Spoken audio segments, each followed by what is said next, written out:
Dia baru saja dianiaya oleh keluarga Zheng dan Xiang Dongliu, dan dia harus menahan air matanya. Tapi, melihat Yihao pada saat ini, air mata Zheng Manor tidak bisa lagi dikendalikan, seperti manik-manik besar dan kecil yang jatuh di piring batu giok. Yihao melihatnya menangis, dan dia bingung untuk sementara waktu dengan hatinya sekuat besi. Berapa malam di medan perang dia akan muncul dalam mimpinya. Ini adalah istrinya yang soleh, dan wanita paling tak terlupakan di jantung legenda tentaranya dan pelatih kepala Tang Daoying. Suara Xiang Dongliu tiba-tiba menyela pikiran Yihao. Dia berkata dengan kejam, "Siapa anak ini?" "Aku ingat, anak ini menghilang 3 tahun lalu setelah menikahi Zheng Manor 3 hari yang lalu. Apakah dia sampah? Kenapa dia tidak mati?" "Belum." Beberapa anggota keluarga Zheng bereaksi. Zheng Xiong juga mengenali Yihao dan segera menunjuk ke hidung Yihao dan memarahi.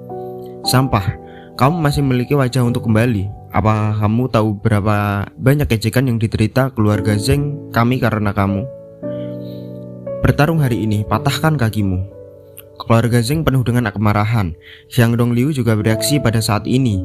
Dia mencibir, "Jadi kamu adalah pemborosan itu? Aku mendengar bahwa ketika kamu pergi, kamu mengambil 10.000 yuan dari Manor. Ketika kamu kembali hari ini, kamu hanya ingin uang, kan?" Xiang Dongliu mengeluarkan setumpuk uang kertas dan menghancurkannya langsung ke tanah. "Ini 100.000 yuan. Jika kamu menginginkan uang, ambil saja dan keluar." Semua orang tertawa terbahak-bahak, memandang Yihao seperti anjing.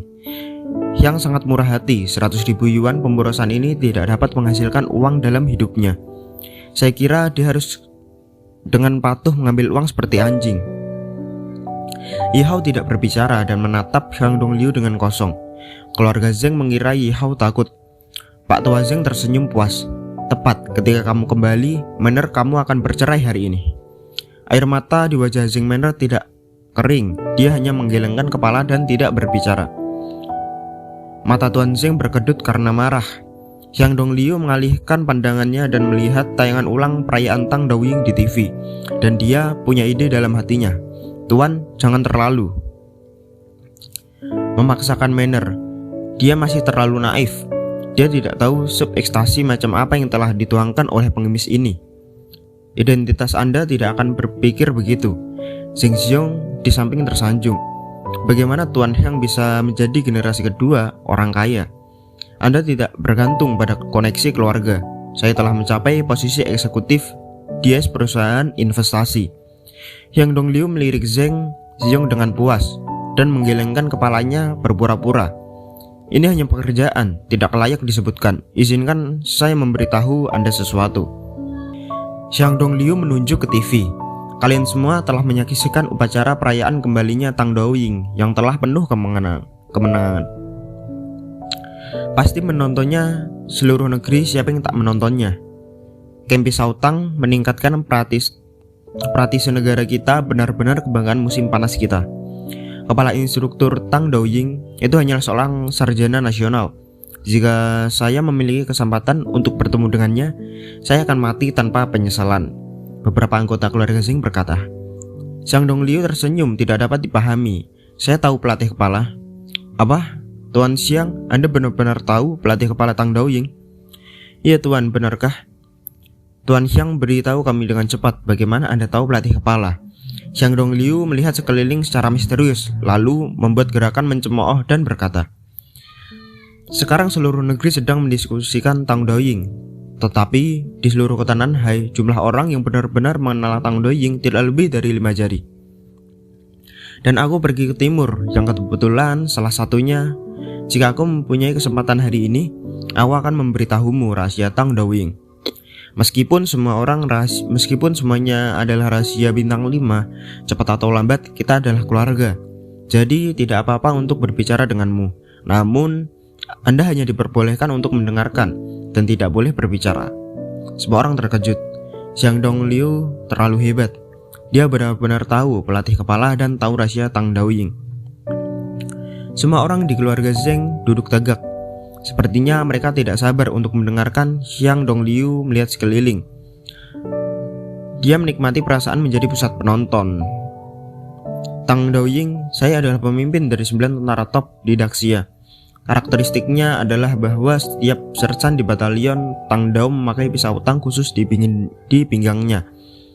Ini adalah aturan yang ditetapkan oleh instruktur kepala. Jumlah orang di camp Tang Dao hanya 1.000 orang, tapi semua orang adalah raja tentara.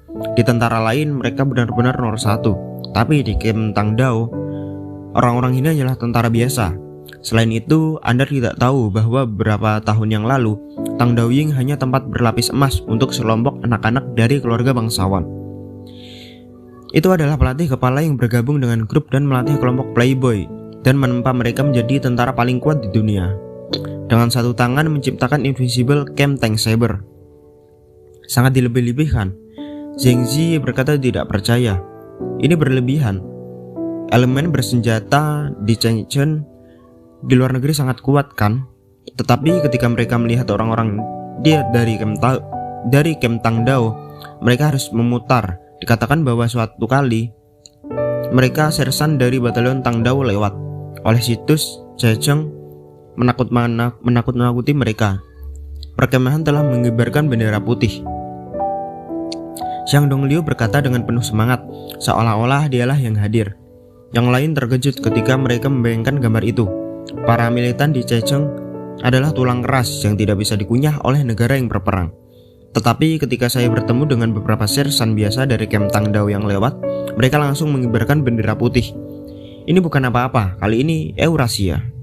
Pertempuran di medan perang, Anda hanya tahu hasilnya, tetapi tidak tahu bahwa 5 juta pasukan koalisi yang kuat semuanya dilengkapi dengan yang paling canggih dengan senjata api.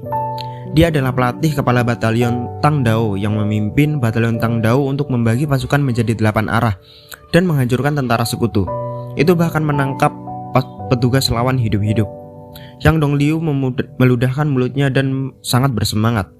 Semua anggota keluarga Zheng terpesona dan terkejut. Melihat ekspresi semua orang, Xiang Dongliu melanjutkan, seseorang seperti pelatih kepala Tang Daoying bukanlah orang biasa. Itu bisa dilihat. Tetapi saya mendapat kehormatan untuk mengikuti pelatih kepala untuk jangka waktu tertentu. Saya yang merupakan kehormatan hidup saya. Apa? Mungkinkah Anda pernah tinggal di camp Tang Dao, Tuan Xiang? Zheng Jin bertanya dengan penuh semangat. Bukan sombong, bukan omong kosong, identitas saya sangat rahasia. Xiang Dongliu tampak serius. Tuan Xiang, bisakah Anda memberitahu kami? Anda tahu banyak tentang Tang Daoying. Jadi itu pasti ada hubungannya dengan Tang Daoying. Xiang Dongliu tampaknya sangat terjerat dan dia ragu-ragu sejenak sebelum berkata, itu dia, itu saja. Kita kan menjadi keluarga di masa depan. Jadi tidak apa-apa untuk memberitahumu. Itu benar, aku bertugas di camp Pisau Tang. Pada tahun pertama dia memenangkan penghargaan kelas 2, tapi dia harus pensiun dini karena cedera. Jika tidak, dia pasti akan dapat berpartisipasi dalam Perang Dunia Eurasia kali ini. Ini adalah penyesalan hidup saya bahwa saya tidak bisa mengikuti pelatihan kepala untuk berpartisipasi dalam perang. Ngomong-ngomong, identitas saya adalah rahasia besar. Anda tidak boleh menyebarkannya. Xiang Dongliu penuh dengan emosi di permukaan. Tetapi dia sangat bangga. Di hatinya, kemana dia pergi, Tang Daoying, dia cukup beruntung untuk menghadiri perjamuan, dan salah satu pria besar berasal dari Tang Daoying. Hal-hal ini semua tentang Xiang Dongliu. Dia mendengarkan apa yang dikatakan pria besar itu. Tapi itu tidak mencegahnya untuk berpura-pura. Lihat, semua keluarga Zheng percaya itu benar. Pada saat ini, Ye Hao yang sudah lama tidak berbicara, tiba-tiba tertawa terbahak-bahak. Xiang Dongliu, kamu bilang kamu bertugas di camp Pedang Tang, lalu kenapa aku tidak mengenalmu? Ketika Ye Hao mengucapkan kata-kata ini, para penonton terdiam. Semua orang tercengang. Setelah beberapa saat, Xiang Dongliu tertawa. Dengar, apa maksudmu? Apakah kamu pernah camp Tang Dao? Ye Hao mengangguk dan berkata dengan acuh tak acuh. Saya memang tinggal di camp Tang Dao dan saya baru saja pensiun kemarin. Di Daoying, pernahkah kamu memasak untuk Tang Daoying dan memberi makan babi? Orang tidak akan meremehkanmu. Apakah kamu kehilangan akal? Sampah. Apakah kamu punya bukti? Bukti. Ye Hao dengan santai menunjuk ke televisi. Orang di TV itu adalah aku. Semua orang tertegun sejenak dan menatap layar TV tanpa sadar. Di TV, adegan kembalinya Tang Daoying yang penuh kemenangan sedang diputar ulang. Gambar saat ini kebetulan fokus pada wajah kepala instruktur Tang Daoying. Semua orang penonton selama beberapa detik. Tiba-tiba seorang berbisik, "Ini Yi Hao," dan kepala instruktur Tang Daoying benar-benar mirip.